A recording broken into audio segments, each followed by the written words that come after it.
Portas, eu cheguei para abri-las. Oh, come, let us sing unto the Lord. Let us heartily rejoice in the strength of our salvation.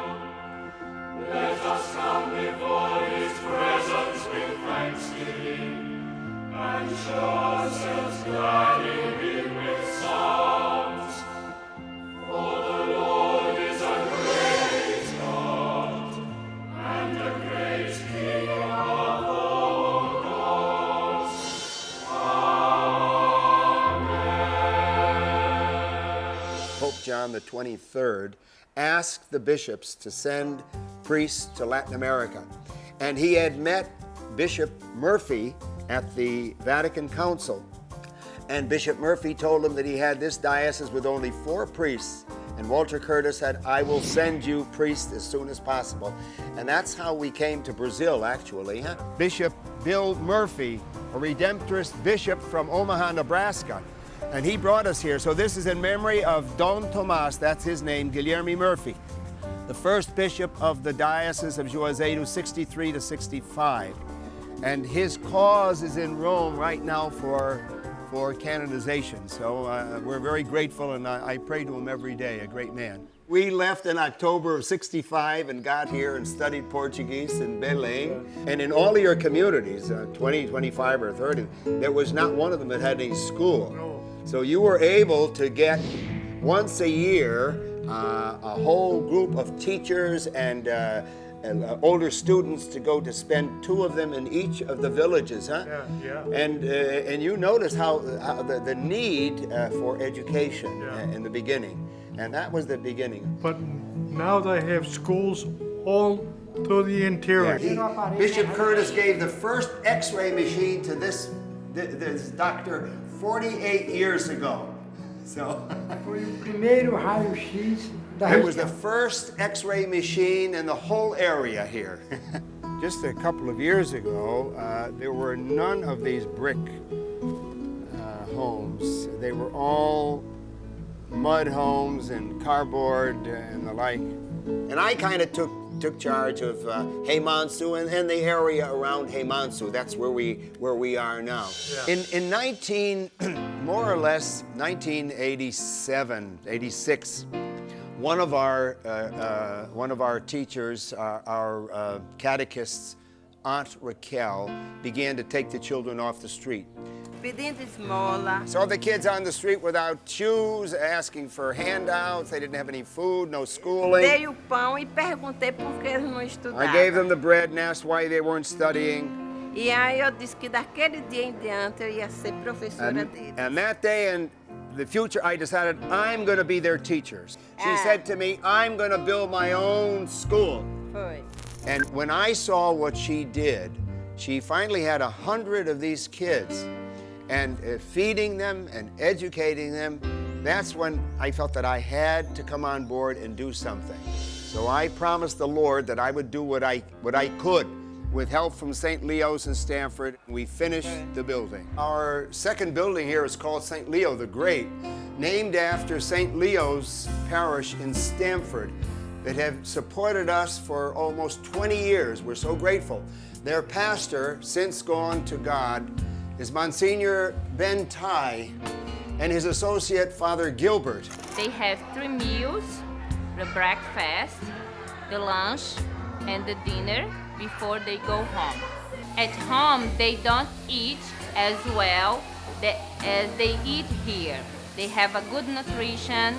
Every time that Padre comes and Padre Edmundo comes and visit, they like to sing a song and say, welcome, we are happy.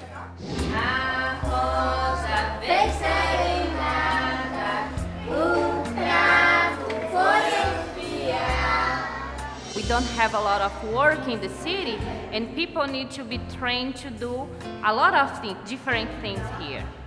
This is Josinaldo. He started here when he was 14 years old, helping at the ice cream store. He started in the computer class in this room The first class we had in 2001. Now he graduated in computer and he's teaching in this class for the sponsored children. And when I went home to the United States, Monsignor Ben Tai from St. Leo Parish invited me to preach there. And it was the first church in which I preached that I received $5,000 or $6,000, which helped to get things started. And every year since then, I've been preaching in St. Leo's, and then later on in St. Aloysius, in New Canaan, in St. Lawrence, in Shelton, and Assumption in Westport. And these parishes, together with many other people in parishes, have kept us going and made this miracle continue. In the year 2000, when I first came here, this community had that little chapel there, which seated about 50 people, I guess, on Sunday. And I had monies that I received from preaching, and I offered to build them a church, and they accepted. I said to them, I'll buy the materials, you do the work. So we did it. Did the whole thing for about $40,000. As you can see, it seats probably over 600 people. This church is filled all the time, and so the people are very grateful, and I feel great to be able to have been an instrument in God's work to get this church together. I have a big family with 45 nephews and nieces, and they all said they would like to chip in and do something. So we took up a collection, the whole family, and gave me the money. And I dedicated this Blessed Sacrament Chapel to, as it says there on the plaque, in memory of Charles E. and Catherine P. Potter. My brother died just as we were getting it done, so we did it also in memory of him. This is a functioning community, Our Lady of Fatima, and I'm sure that our Blessed Mother of Fatima is blessing all of our people. I met this woman, Socorro Braga, who had started with her mother this Teacher Christina Institute in Juazeiro. She started coming twice a week, bringing soup and teaching the kids. That's the way it got started. She since has died. But she asked her daughter to continue, this Socorro that you're going to meet. She said, keep it going, please. And she said, someday an angel will come. Well, she says, I'm the angel. So this is the beginning of the school here. Institution Professora Cristina, Teacher Cristina Institute. And faça uma criança feliz, make a child happy. And she came to me and said, can you help? And I said, well, I don't have anything right now, but I promise I'll help if I can. Within 3 days, I got a check from Monsignor Bill Scheid from St. Aloysius for $2,500. And I said, Lord, I guess you want me to give it to Christina. So I gave it to her, and she started the building, and that's how it all started. We're able to build another building to put water, electricity, and to build this other side, the Catherine Prince Potter Youth Center. When we built this, the ladies wanted to call this the Father Joseph Potter Youth Center, but I asked them to name it after my mother. So it's the Catherine Prince Potter Youth Center. When Christina died, she asked her daughter, Socorro, that I'll introduce you to continue this project. And she said, someday an angel will come. But she said that I'm the angel, but I tell the people that they are the angel, not I. This is Socorro, the daughter of Christina. And this is her, she's the coordinator, and her assistant, Denilda.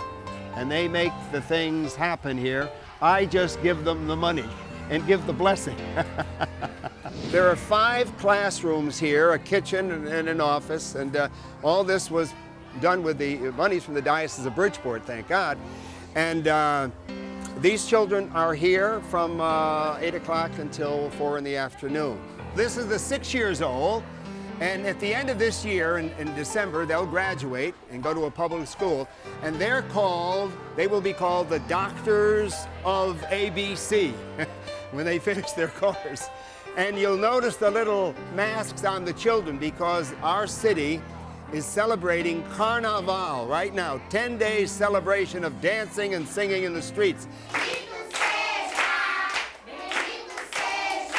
The first song was composed by one of the teachers, and it's for me. Blessed are you for giving us this school. And they sing that each time I come in. So these kids are learning ABCs. And when they finish at 6 years old, they go into the public school. And they come back here and to be in our music program. Hey, thank you. And all these instruments came from donations in the States. As a matter of fact, one family from Westport, Assumption, came down with their 3 children and brought about 5 or 6 of these instruments. The rest we were able to buy through monies that come from the Diocese of Bridgeport. Do you need anything else? I said, well, we need a center for this place. And he said, about how much will it cost? And I said, I think about $25,000. He said, you've got it, build it. So we did. And he told me, I want to dedicate this to Mr. John Howe, who gave the funds to build it. The Doody family, Ann and John Doody, are friends for many, many years. They helped me in St. Charles and Bridgeport, and they have donated the funds to build this center and to buy all the computers and to build everything that you see here, including the air conditioner, which we need to protect the computers. We feel that the kids need help, so a couple of times a week they come for their homework assistance. Now, you young lady, você, quantos anos você tem? 9 years old. E você? 11 years old. E você? 10 years old. So that's about the age that they're learning to write a little better than they learn in the public schools. And since then, we've been helping. Our biggest amount, of course, goes to Heimansu, St. Joseph's and St. Leo the Great, because they have over 500 kids. And Christina has maybe about 200, so we give to each of them. You know, I was working alone, and I was so happy to know that we were going to get a couple of sisters, so I could give one. They're like, it was like 6 parishes, really, very simple people. So you took care of Immaculate Conception, and you took care of Saint Sebastian, So it was great to know that we were getting the sisters, and the whole Diocese of Bridgeport, who love sisters, are very happy to have you here, keeping me in line. The people, everybody is telling us, oh, Father Joe is so wonderful. He helped us in our little ways, and also when you receive that honorary title of honorary everybody was citizen so, of Juazeiro. Everybody was so happy because every time they remember Father Joe, Father Joe, Father Joe. And for us also, Father, the sisters are so grateful for the opportunity. You help us, everything. And when the people are asking, how do you live? Oh, through Father Joe, the money of Father Joe. Diocese of Bridgeport. Thank you, Diocese of Bridgeport. St. Leo Parish in Stamford has been supporting me and my efforts for the last 20 years. It began with Monsignor Shai, and it continues with Father Jim Grosso. And without these people who were inspired by God, this never could have happened. But we're very, very grateful to all of them.